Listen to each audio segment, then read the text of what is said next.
Can you imagine these words? Those were the last words my father said to me before he shoved me into an October storm and locked the door behind me. Get out of my house. I don't need a sick daughter.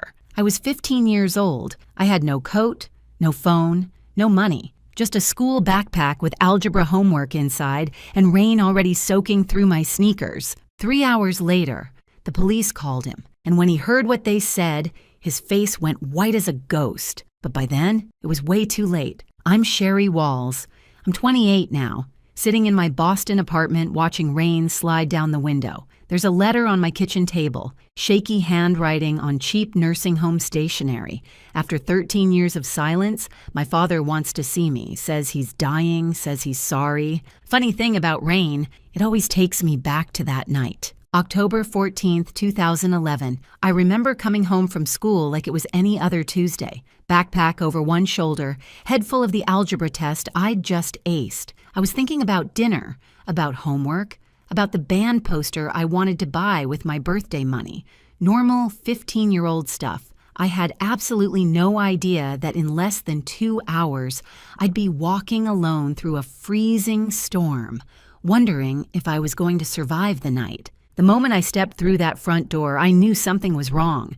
My father was standing in the living room, looking like a volcano about to explode. His face was the color of raw meat. His hands were shaking, and he was holding a wad of cash in one fist and empty pill bottles in the other. My sister Corinne stood right behind him. She was 19, 4 years older than me, and she had this expression on her face, concerned, worried, heartbroken. The perfect picture of a devoted older sister who just discovered something terrible about her baby sibling. But I saw her eyes.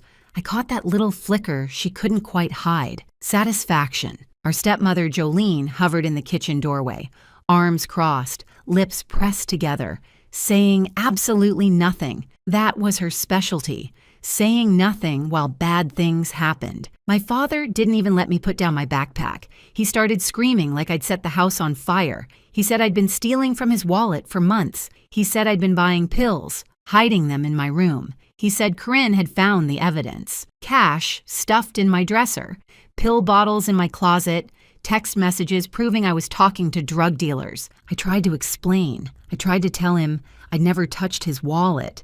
Never seen those pills, didn't even know what he was talking about, but the words died in my throat because I realized something horrible. He wasn't listening. His mind was already made up. Corinne had spent the whole day preparing him, feeding him lies like poison wrapped in sugar. She stood there looking devastated, telling him she'd tried so hard to help me, tried to get me to stop.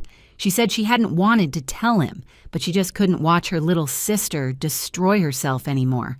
It was a masterpiece performance, Academy Award worthy, and my father swallowed every single word like it was gospel truth. He grabbed my arm hard enough to leave bruises and dragged me toward the front door. My backpack was right there where I dropped it. He picked it up and threw it at my chest so hard I stumbled backward.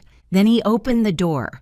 Rain was already coming down in sheets, thunder rolling somewhere in the distance. The temperature had dropped 15 degrees since that morning, and my father looked me dead in the eyes and said those words again. Get out of my house. I don't need a sick daughter. He pushed me onto the porch. The door slammed. The deadbolt clicked. And just like that, at 15 years old, I was homeless. I stood on that porch for maybe 5 minutes, completely frozen. Not from the cold, though that was coming, but from shock. I kept waiting for the door to open again, waiting for someone to say it was all a big misunderstanding. Nobody came. My phone was sitting on my bedroom desk. I wasn't allowed to grab anything except what was already in my hands. My backpack had textbooks, a half-eaten granola bar, and absolutely nothing useful for surviving a night outside. No jacket, no money, no way to call for help. 2011.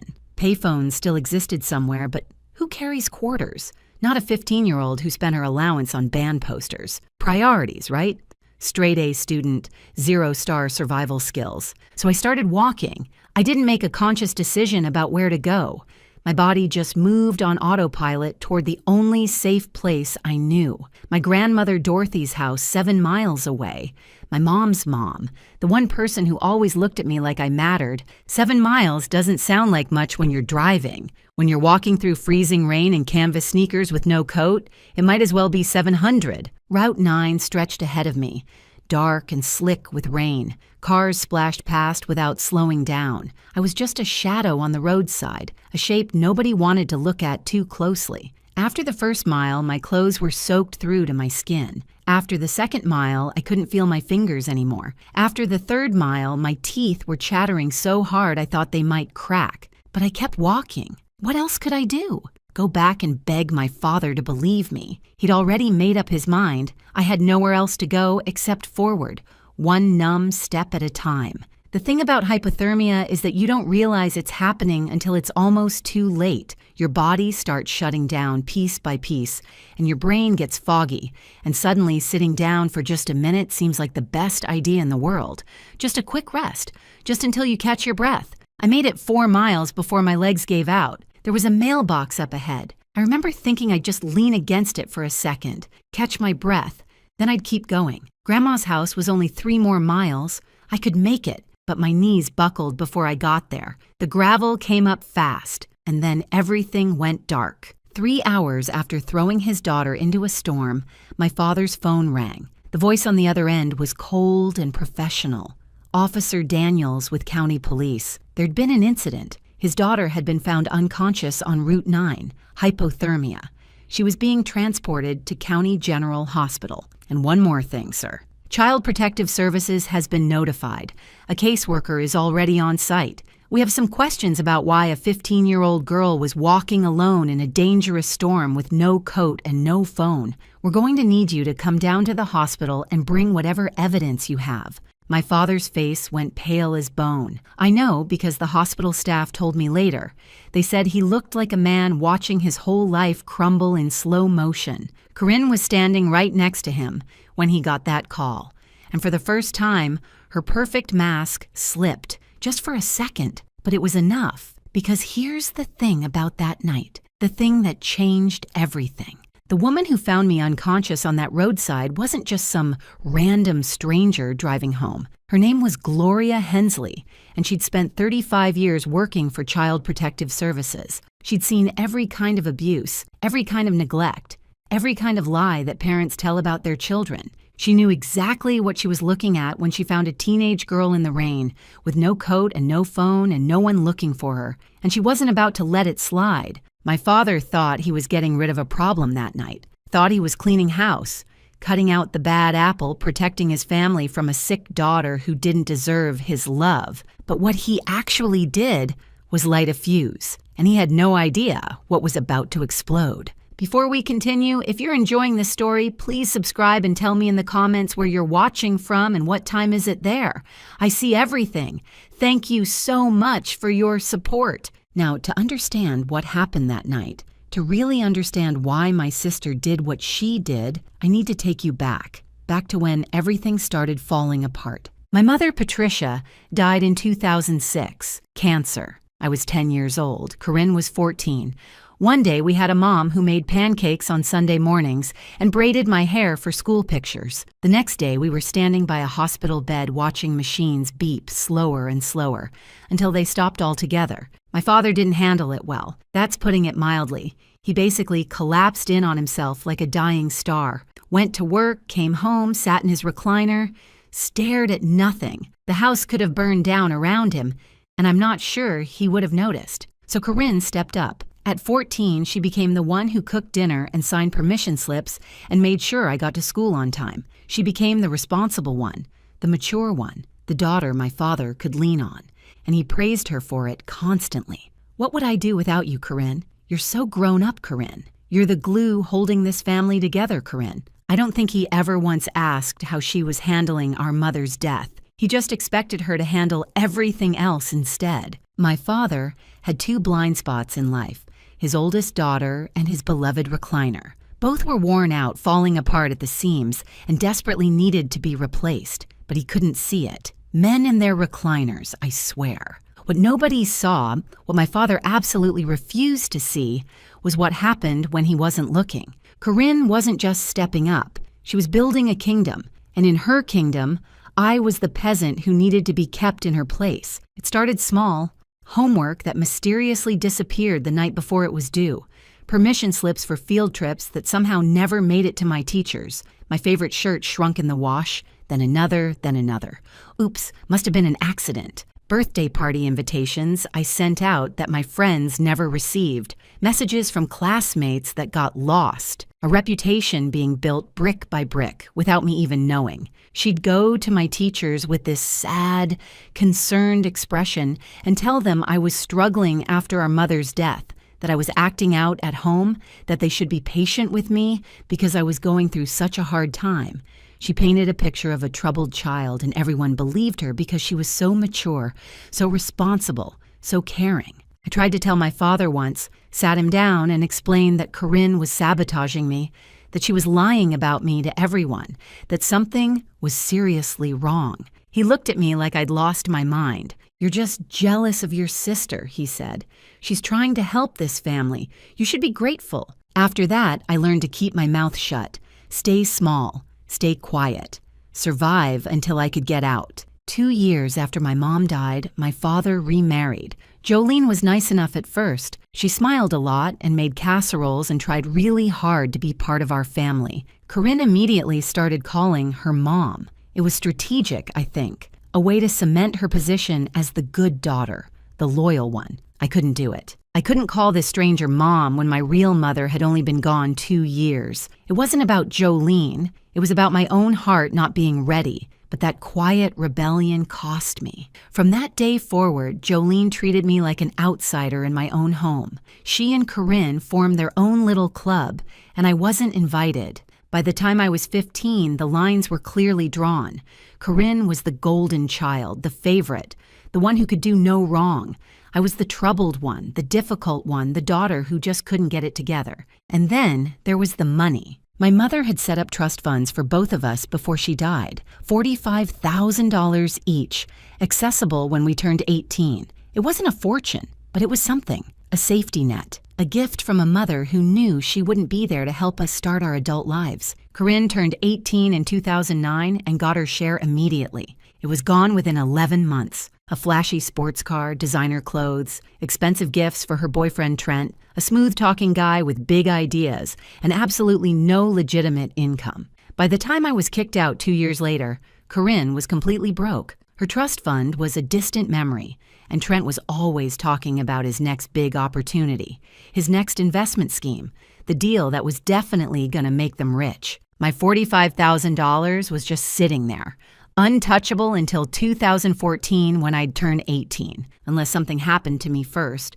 See, my mother's trust had a clause in it, a protection mechanism she probably thought would help us. If either daughter was declared legally incompetent or institutionalized before age 21, her share would be managed by a court-appointed family guardian until she recovered. Corinne and Trent figured out what that meant. If I got institutionalized for substance abuse, say because my father found pills and cash and evidence of drug dealing in my room, then someone would need to manage my trust fund on my behalf.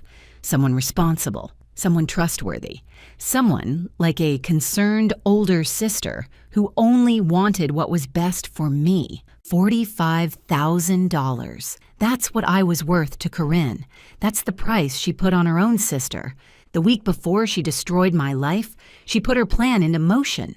Small cash withdrawals from my father's account using his ATM card. She knew his PIN because she handled all the household finances. Trent's empty prescription bottles collected and saved. A prepaid burner phone purchased at a convenience store, loaded with fake text messages. On the morning of October 14th, while I was eating breakfast and thinking about my algebra test, Corinne slipped into my room and planted everything. Cash in my dresser drawer, pills in my closet, a paper with the burner phone number as proof of my drug dealer contact. Then she went to our father with tears in her eyes and told him his youngest daughter had a terrible secret. He believed every word. Why wouldn't he? Corinne had spent 9 years being the perfect daughter, the responsible one, the one who never lied. And I had spent 9 years being painted as the troubled one before I even knew the portrait existed. By the time I walked through that front door after school, my trial was already over. The verdict was guilty, and the sentence was exile. That's how I ended up on Route 9 in October rain, walking toward my grandmother's house like it was the only light left in the world. But Corinne had made one mistake, one tiny error in her perfect plan. She didn't account for Gloria Hensley.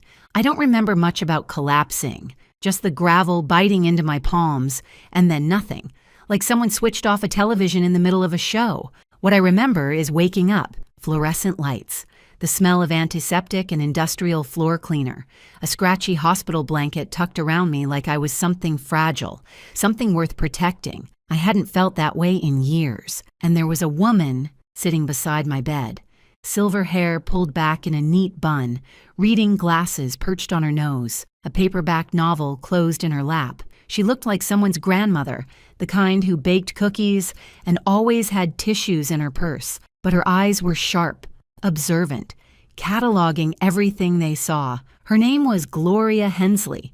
She was 67 years old, retired after 35 years with Child Protective Services. She'd seen every kind of abuse, every kind of neglect, every kind of cruelty that adults could inflict on children. And on a cold October night, driving home from her book club meeting, her headlights had caught something by the roadside. A teenage girl unconscious, soaking wet, alone. Gloria pulled over so fast her tires screamed against the pavement. She had an emergency blanket in her trunk, old habits from her CPS days, and she wrapped me up like a burrito while she called 911. She stayed with me until the ambulance arrived. She followed the ambulance to the hospital, and when I woke up 4 hours later, she was still there. That woman might have saved my life, not just because she found me before the hypothermia finished what the storm started, but because she was exactly the right person at exactly the right moment. She handed me a cup of coffee when I opened my eyes. Hospital cafeteria coffee, the kind that tastes like regret brewed at 200 degrees. "This is terrible," she said, "but it's warm." I laughed. Actually laughed, for the first time in hours, maybe days. She smiled back, this knowing, gentle smile that said she understood more than I realized. "There she is," she said. "Now, why don't you tell me why a 15-year-old was walking alone on Route 9 in a storm with no coat and no phone?" So I told her everything. The accusations, the planted evidence, the years of Corinne's manipulation. I told her things I'd never told anyone because no one had ever actually listened. Gloria just sat there, nodding occasionally, never interrupting, never doubting. When I finished, she was quiet for a long moment. Then she said, "I believe you, and I'm going to help you prove it." Those 7 words changed my life. While I was unconscious, things had been happening. The hospital contacted police because a minor had been found in a dangerous situation. Police tried to reach my next of kin. That meant calling my father. I would have loved to see his face when Officer Daniels delivered the news. Apparently, it went something like this. "Mr. Walls, your 15-year-old daughter was found unconscious on Route 9. She says you expelled her from your home this evening during a storm. Hypothermia. She's at County General. We need you to come in. And sir, Child Protective Services has been notified. A caseworker is already on site. Bring whatever evidence you have." My father and Corinne arrived at the hospital around 10:15 that night. I was awake by then, sitting up in my hospital bed with Gloria beside me. Also in the room, a CPS caseworker named Maria Santos and a uniformed police officer. Not exactly the welcome committee my father was expecting. He looked shaken, not guilty, not yet.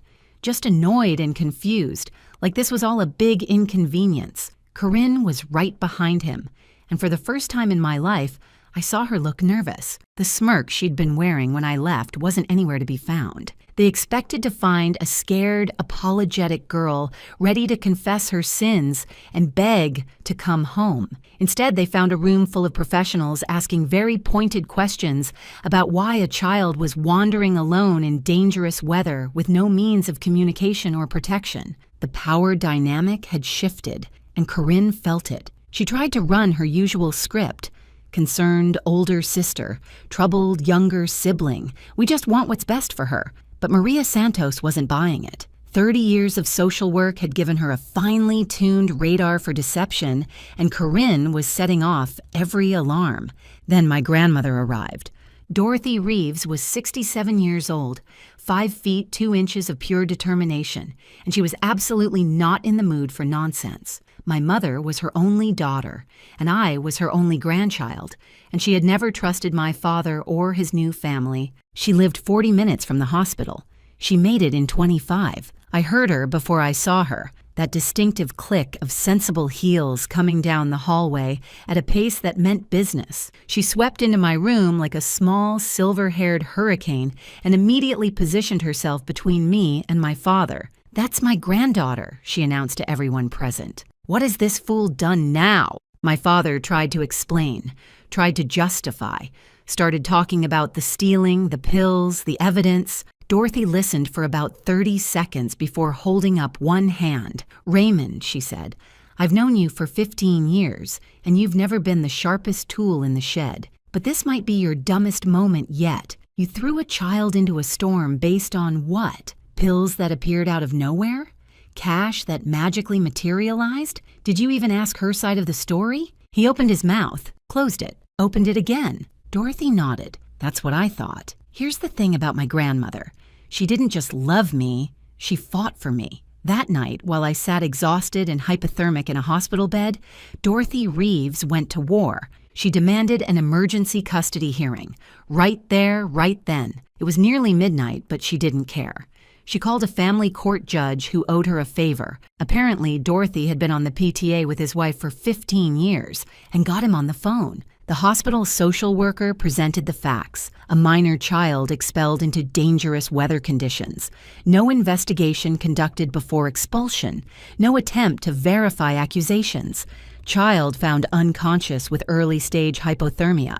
Father's evidence unexamined by any professional. By 12:30 in the morning, I had a new home. Emergency temporary guardianship was granted to Dorothy Reeves effective immediately. My father was ordered to have no contact with me until a full investigation was completed. CPS would be interviewing everyone.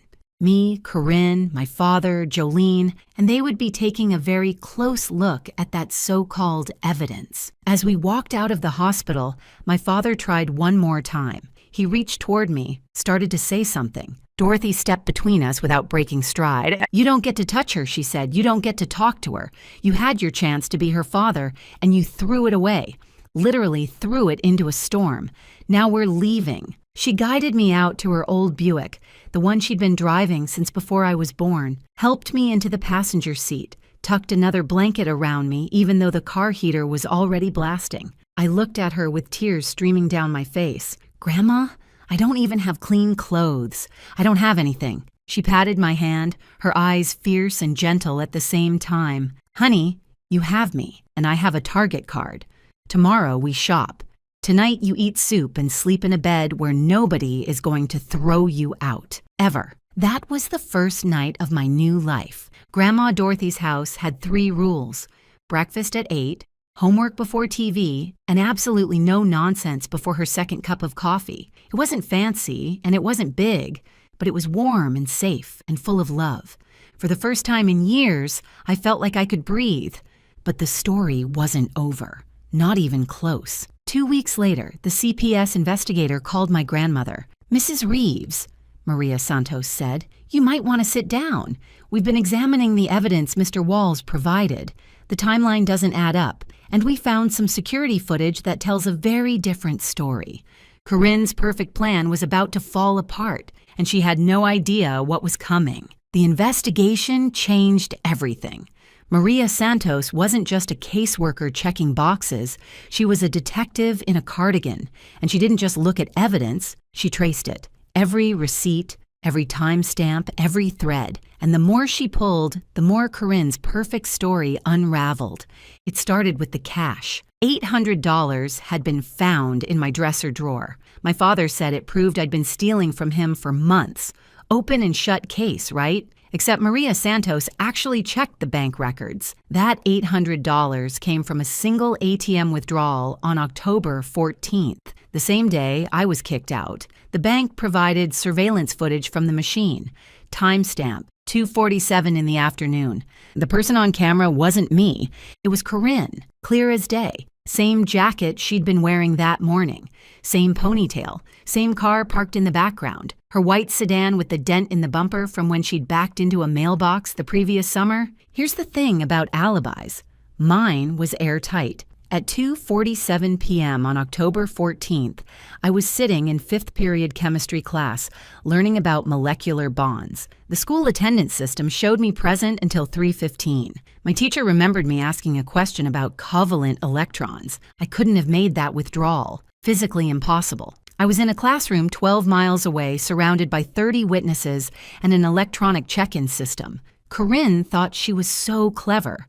But here's the thing about being a criminal mastermind. You actually have to be smart. She used our father's ATM card without considering that banks have cameras. She made the withdrawal in the middle of the afternoon without checking if I had an alibi. She bought the burner phone at a convenience store 2 blocks from her gym, on camera in her yoga pants, with her car visible in the parking lot. Some masterminds wear capes. Corinne wore Lululemon, and she got caught because she couldn't be bothered to drive an extra 10 minutes. Then there were the pills.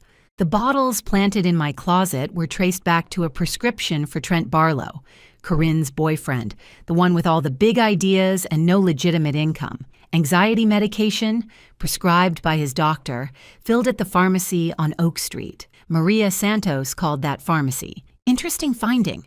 Trent had reported those pills stolen, filed a police report and everything, claiming someone broke into his car and took them. Very concerned citizen behavior. Except he filed that report on October 17th, 3 days after I was kicked out. If those pills were already stolen and hidden in my room on October 14th, why did Trent wait 3 days to report the theft? The answer was obvious, because they weren't stolen. Corinne gave them to him to plant.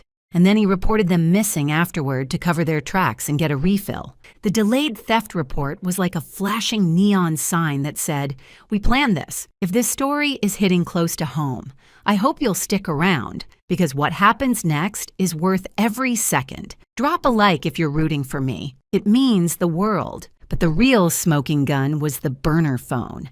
The fake drug dealer texts came from a prepaid phone purchased at a convenience store on October 10th, 4 days before everything went down. Maria Santos tracked down the store and requested their security footage. The buyer was a young woman, brown hair and a ponytail, athletic build, paid cash, but her car was clearly visible through the window, a white sedan, with a dent in the bumper. Same car, same woman. Same trail of breadcrumbs leading straight back to my sister. As the investigation deepened, an even uglier picture emerged.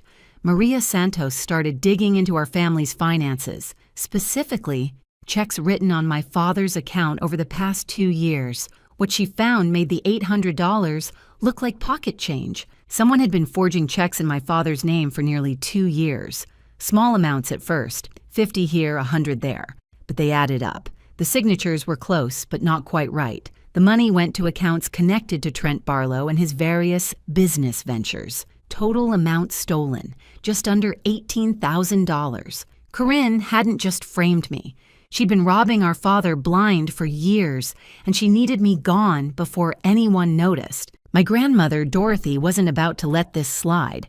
She hired Leonard Vance, an old family friend who'd practiced family law for 30 years. He'd known my mother, Patricia, since grade school, and when Dorothy explained what had happened, his face went hard in a way that made me glad he was on my side. Leonard filed for permanent guardianship immediately. He also filed a civil suit against Corinne for fraud, emotional distress, and whatever else he could make stick. And he made sure my trust fund was protected with additional oversight so nobody could touch it until I turned 18. That year taught me something I carry with me still. Keep records of everything, every receipt, every message, every promise someone makes. Write it down. My grandmother kept a folder for every important document in her life. Bills, letters, tax returns, warranties. She called it her paper insurance. After everything that happened, I started doing the same thing. I was 16 years old and I bought my first filing cabinet. Still have it, still use it. Some habits save your life. Living with Grandma Dorothy was like learning to breathe again after years of holding my breath. Her house wasn't big or fancy. 2 bedrooms, 1 bathroom, a kitchen that smelled like coffee and cinnamon, but it was warm and it was safe, and nobody there was plotting against me. She enrolled me in a new school where nobody knew my history. I made real friends for the first time, people who liked me for me. Not because they'd been fed a story about who I was supposed to be. I started seeing a counselor, finally processing years of manipulation that I'd absorbed without even realizing. Grandma Dorothy didn't have a lot of rules, but she was strict about one thing: dinner at 6, no exceptions. She said chaos can wait until after the meatloaf. Honestly, best advice I've ever gotten. Meanwhile, my father's world was crumbling. The CPS investigation put the entire Walls household under a microscope. Raymond was questioned multiple times, each session leaving him more exhausted and confused. How had he missed so much? How had he been so blind? Jolene started sleeping in the guest room. Conversations between them became clipped, tense, loaded with accusations neither of them wanted to say out loud, and Corinne was furious. Not sorry, and never sorry, just angry that her plan had fallen apart. She blamed everyone but herself. The CPS investigator was biased. The bank footage was misleading. Trent's prescription records were a misunderstanding. The golden child's crown was slipping, and she couldn't stand it. Leonard Vance spent months building an airtight case. Bank records, surveillance footage, pharmacy documents, phone purchase receipts. He collected witness statements from Gloria Hensley, from my teachers, from neighbors who'd noticed Corinne's car coming and going at odd hours. Even some of Corinne's former friends came forward. Turns out she'd burned a lot of bridges over the years, and people were happy to share stories about her lies, her manipulation, her casual cruelty. The court date was set for March 2012. But 1 month before the hearing, something unexpected happened. Trent Barlow got arrested in Nevada. Federal marshals picked him up for running the same investment scam in 3 different states. Over $400,000 stolen from victims who trusted him with their savings. He was facing serious federal charges, possibly 15 years in prison. His lawyer made a phone call the next day. Trent was ready to cooperate, ready to make a deal, ready to tell the truth about everything, including his girlfriend, Corinne, and what she'd done to her little sister. The walls were closing in, and Corinne had nowhere left to run. Trent Barlow was many things: a con artist, a liar, a man who'd built his entire life on other people's trust and money. But he wasn't loyal. The moment federal prosecutors offered him a reduced sentence in exchange for cooperation, he sang like a canary with a record deal. His written statement was 12 pages long. He confirmed everything. The plan to frame me had been Corinne's idea from the beginning. She'd been stealing from our father for nearly 2 years,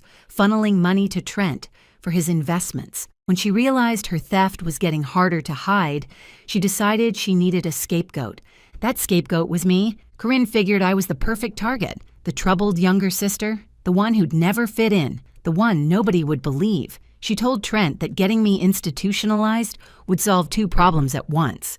She'd have someone to blame for the missing money, and she'd get access to my trust fund as my guardian. $45,000. That's what she planned to steal from me while I sat in some facility, drugged and discredited and completely alone. Trent wrote it all down: the planning sessions, the pill bottles he provided, the burner phone Corinne purchased, the morning she planted the evidence in my room. He even included text messages between them from the days leading up to October 14th. Messages that proved this wasn't impulsive. It was calculated, premeditated, cold. His final line stayed with me. Corinne said her sister was a nobody who wouldn't fight back. She was wrong. March 2012. Family court. I'd been living with Grandma Dorothy for 5 months by then. I'd gained weight, the good kind, the kind that comes from regular meals and actual sleep. I'd made honor roll at my new school. I'd started to remember what it felt like to be a normal teenager. But walking into that courtroom, I felt 15 again, scared and small and wondering if anyone would believe me. Grandma Dorothy squeezed my hand. Leonard Vance nodded reassuringly. And Gloria Hensley was there too, sitting in the gallery, wearing the same reading glasses and the same fierce expression she'd had the night she found me. The hearing was supposed to be about guardianship, simple stuff. making Dorothy's temporary custody permanent, establishing support obligations, that kind of thing. But it turned into something much bigger. The district attorney had gotten involved. With Trent's confession and the mountain of evidence Maria Santos had compiled, this wasn't just a family court matter anymore. There were criminal charges on the table. Corinne sat on the other side of the courtroom with a public defender she'd met an hour before. She looked smaller than I remembered, paler. The confident golden child who'd controlled our household for a decade now looked like exactly what she was, a scared young woman whose lies had finally caught up with her. Our father sat alone in the gallery. Jolene had refused to come. He looked like he'd aged 10 years in 5 months. The evidence was presented systematically, professionally, devastatingly. A TM footage showing Corinne making the withdrawal at 2:47 p.m. My school attendance records proving I was in chemistry class at that exact time. Pharmacy records showing Trent's conveniently delayed theft report. Security footage from the convenience store showing Corinne buying the burner phone. 2 years of forged checks totaling $18,000.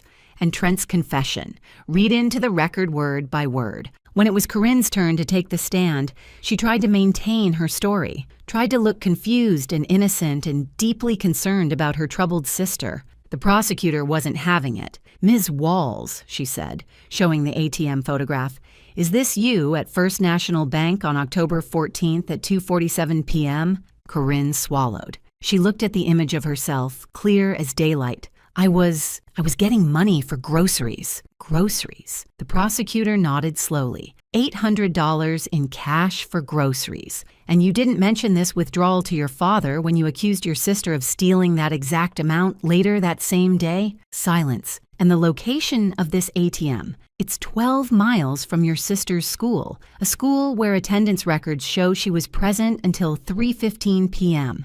Can you explain how she could have made this withdrawal while sitting in chemistry class? More silence. Corinne's public defender objected, but there was nothing to object to.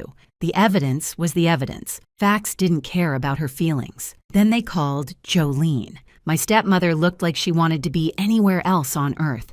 She'd spent years staying quiet, staying neutral, not getting involved. But this was a courtroom, and she was under oath. And suddenly, staying quiet wasn't an option anymore. The prosecutor asked her about the morning of October 14th. Did she see anything unusual? Jolene's voice was barely above a whisper. Corinne went into Sherry's room that morning around 7 a.m. She said she was borrowing a hair tie. Did she come out with a hair tie? No. She came out empty-handed. And did you notice anything else in the days before the incident? Jolene closed her eyes. She looked like she was bracing for impact. 2 days before, I overheard Corinne on the phone with Trent. She said, "Everything is in place." And then she laughed. The courtroom went absolutely still. When they called our father to testify, I almost felt sorry for him. Almost. He had to explain why he expelled his 15-year-old daughter into a storm without investigating the accusations against her. Had to admit he never checked the bank records himself. Never questioned why Corinne suddenly discovered this evidence. Never asked for my side of the story. His voice cracked when he said, I trusted her. She's my firstborn. She was always the responsible one. I thought he couldn't finish. Judge Patricia Morrison had been on the bench for 30 years. She'd seen ugly custody battles, bitter divorces, families torn apart by lies and money and pride. But I think even she was disturbed by what she'd heard. Her words cut through the courtroom like a blade. Mr. Walls, trust is not an excuse for negligence. You expelled a minor child into dangerous weather conditions based on unverified accusations. You made no attempt to investigate. You chose one daughter over another without evidence, without reason, without basic parental judgment. That is not parenting. That is abandonment. My father sat there, gray-faced, as she continued. Your older daughter engaged in a calculated, premeditated scheme to destroy her sister's life. She stole from you, lied to you, and manipulated you into participating in her cruelty. And you let her, because it was easier to believe the daughter who made you feel good than to actually parent the daughter who needed you. Corinne's sentence came down hard. Fraud, theft, filing false statements to law enforcement, child endangerment. Her public defender negotiated a plea deal to avoid a full trial, 2 years suspended sentence, meaning she wouldn't go to prison unless she violated probation. 5 years of supervised probation, 200 hours of community service, full restitution of all stolen funds, the $18,000 from our father, and the $800 she'd planted to frame me. The court also issued a permanent restraining order. Corinne was not allowed to contact me directly or indirectly for any reason. If she came within 500 feet of me, she'd go straight to jail. And here's the part that would follow her forever. Felony conviction, permanently on her record. No more jobs in finance, no positions involving money or trust, no working with children or vulnerable adults. The golden child had a scarlet letter now, and it wasn't coming off. My father lost guardianship rights permanently. He was ordered to pay for my therapy and educational expenses until I turned 21. He was also ordered to establish a college fund from the restitution money. The community found out everything. Small towns talk. Within weeks, everyone knew what Raymond Walls had done to his younger daughter. Friends stopped calling. Neighbors looked away. His church group suddenly had scheduling conflicts whenever he tried to attend. Jolene filed for divorce 6 weeks later. She'd been complicit in my suffering, and she knew it, and she couldn't stand to be reminded of it every time she looked at her husband. The judge turned to me at the end. "Miss Walls," she said, "you've shown remarkable resilience in the face of extraordinary cruelty. The court grants full permanent custody to your grandmother, Dorothy Reeves. Your trust fund will remain protected until you reach 18, and I sincerely hope you have a better future than your past." I wanted to say something clever, something memorable. I wanted to say, "Your Honor, you should see me parallel park. That's the real test of character. But some jokes are just for yourself." And that moment was too big for humor. Instead, I just said thank you.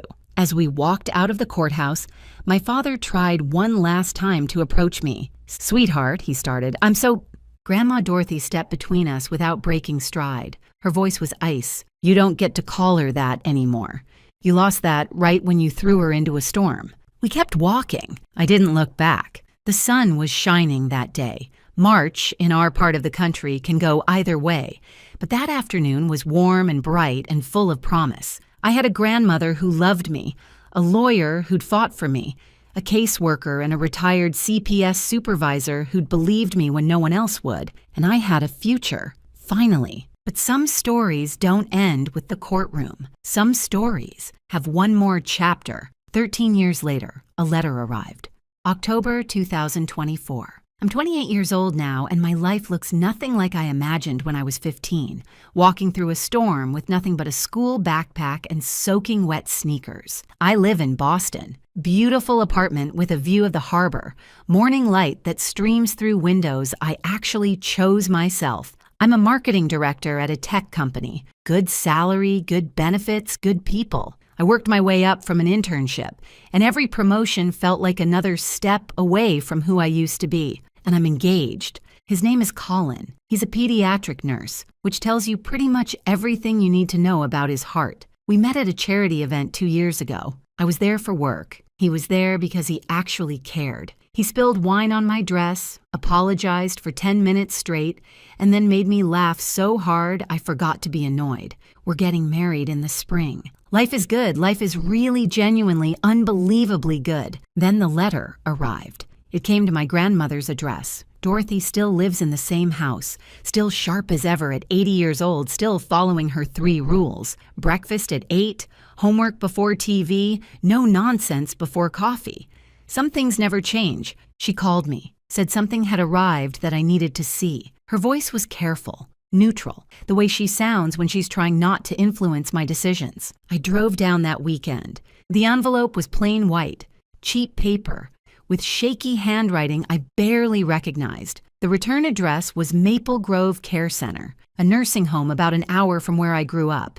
I opened it at Dorothy's kitchen table with a cup of coffee going cold in my hands. "Dear Sherry," it began, "I know I don't deserve to ask anything of you. I know you have every reason to throw this letter away without reading it, but I'm asking anyway because I don't have much time left and I need to say this before I go. I'm at Maple Grove now. Had a stroke 2 years ago. Left side doesn't work so well anymore. Jolene is long gone. Took half of everything and moved to Florida with some accountant she met online. The house is sold. There's nothing left of the life I thought I had. Corinne came to see me last week. I wouldn't let her in the room. I can't look at her. I can't hear her voice without remembering what I did because of her lies. You're the only one I want to see. The only one I need to apologize to. I was your father, and I failed you in the worst way a parent can fail a child. I believed lies over truth. I chose comfort over justice. I threw you away like you were nothing. I know you owe me nothing. But if you can find it in your heart to come, just once, I'd like to tell you I'm sorry in person, before it's too late. Your father, Raymond. I sat there for a long time. The coffee got cold. The afternoon light shifted across the table. Dorothy didn't say anything. She just waited, the way she always had, letting me find my own way. 13 years of silence, 13 years of building a life without him. Did I owe him anything? No, I didn't. But I thought about my mother. I thought about the kind of person she'd raised me to be before she died. I thought about breaking cycles instead of perpetuating them. I decided to go. Not for him, for me. The nursing home was exactly what you'd expect. Fluorescent lights, industrial floors, the smell of disinfectant trying to cover up the smell of endings. My father's room was small. Single bed, one window, a television mounted on the wall playing something nobody was watching. He looked 20 years older than his actual age, 73, but he could have passed for 90. The stroke had taken something vital out of him, left him crumpled and gray and small in a way I'd never seen. He cried when I walked in. Couldn't speak for the first few minutes, just sat there with tears running down his face while I stood by the door, wondering if I'd made a mistake. Eventually, he found his voice. He apologized. Over and over, stumbling over words, repeating himself because the stroke had taken some of his language too. He said he'd been blind, stupid, cruel. He said losing me was the worst thing he'd ever done. He said he thought about that October night, every single day, every single night, every time it rained. I let him finish, didn't interrupt, didn't comfort him either. Then I said what I'd come to say. I forgive you. His face crumpled with relief. But I want you to understand what that means. I pulled a chair close to his bed and sat down, made sure he was looking at me. Forgiveness doesn't mean I forget. It means I'm choosing not to carry this anger anymore. It's heavy,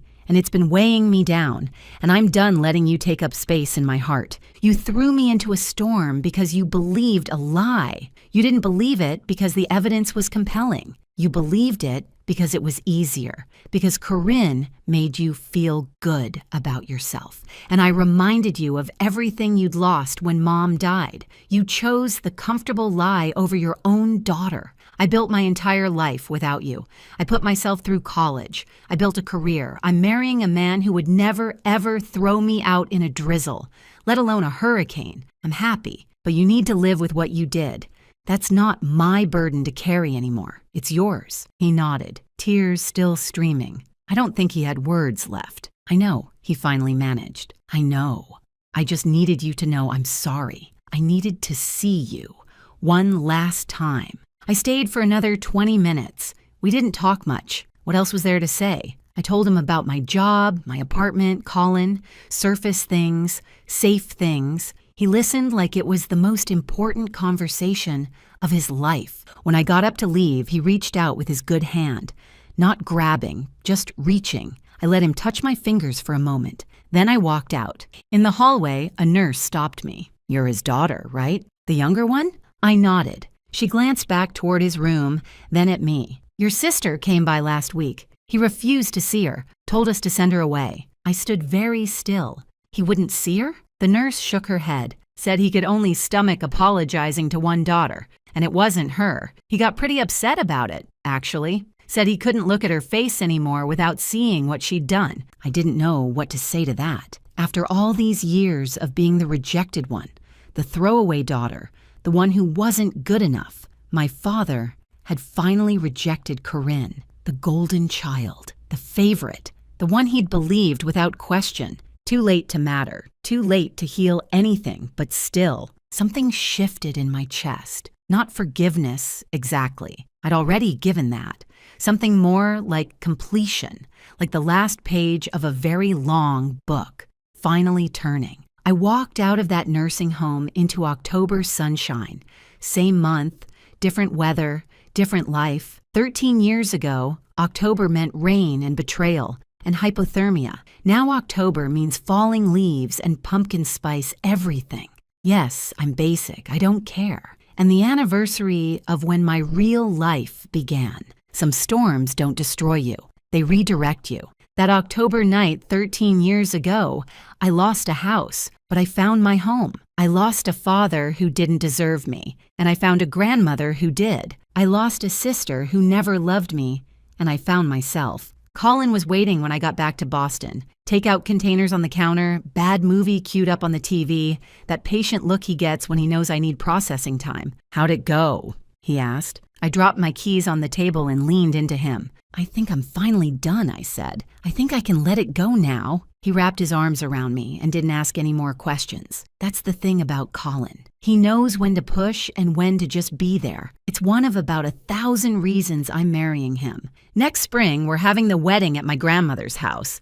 Small ceremony, close friends, good food. Dorothy's already planning the menu.